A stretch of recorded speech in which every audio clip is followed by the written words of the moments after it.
Namaskara. Let's have expression for impact stress due to axial load. Consider an elastic system that's a longitudinal bar having a collar at its free end loaded by a falling weight W as shown in figure.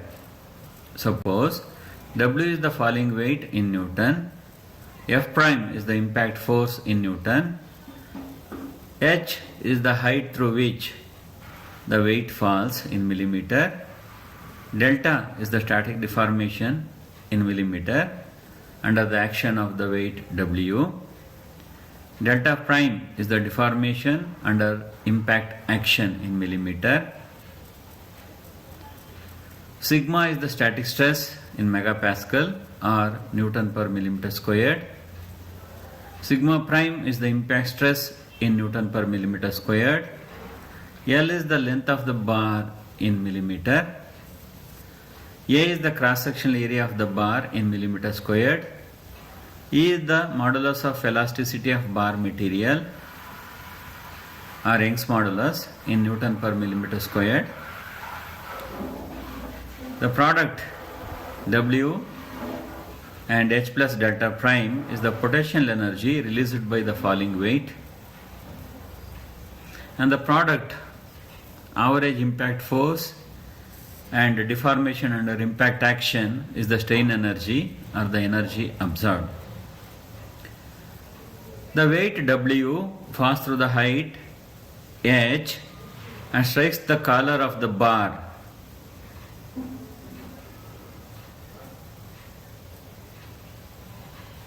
In this process, potential energy released by the falling weight W is being absorbed by the bar and stored in the form of strain energy.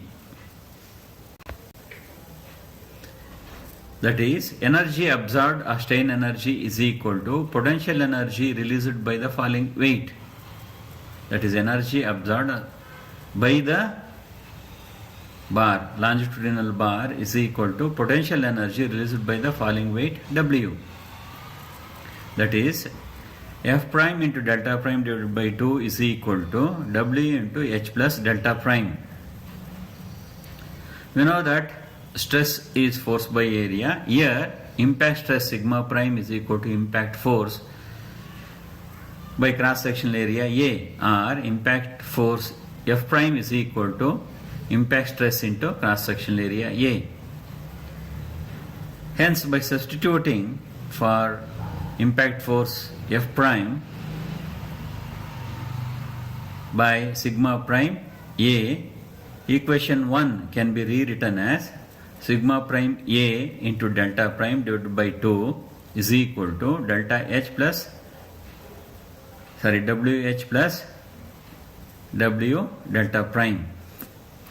Substituting delta prime by sigma prime into L divided by E in equation 2, we get sigma prime squared into AL by 2E is equal to WH plus sigma prime into WL by E, or sigma prime squared into AL by 2E minus sigma prime into WL by E minus WH is equal to 0. Equation 3 is a quadratic equation. Solving equation 3 and using positive sign for getting maximum value, we get sigma prime is equal to W by A into 1 plus square root of 1 plus 2H AE by WL, or sigma prime is equal to sigma into 1 plus square root of 1 plus 2H by delta, where sigma is the static stress, that is W by A, and delta is the static deformation, that is WL by AE. This expression is shown in Design Data Handbook authored by Professor Mahadevan and Balavira Reddy as 2.26a in page number 27, the 4th edition. For more understanding, that is, we know that stress by strain is equal to Young's modulus or modulus of elasticity, or strain is equal to stress by Young's modulus. That is, epsilon is equal to sigma prime by E. Here, stress is the impact stress we considered. Also, strain is equal to change in dimension by original dimension. Here, epsilon is equal to delta prime by L. Delta prime is the deformation under impact action. Equating equation A and B, we get delta prime is equal to sigma prime into L by E. This is what actually we have substituted here. For delta prime, we have substituted this value in this expression. Similarly, static deformation under the action of the weight W is given by delta is equal to sigma L by E. But you know that sigma is the static stress, that is nothing but W by A. Therefore, static deformation delta is equal to WL by AE.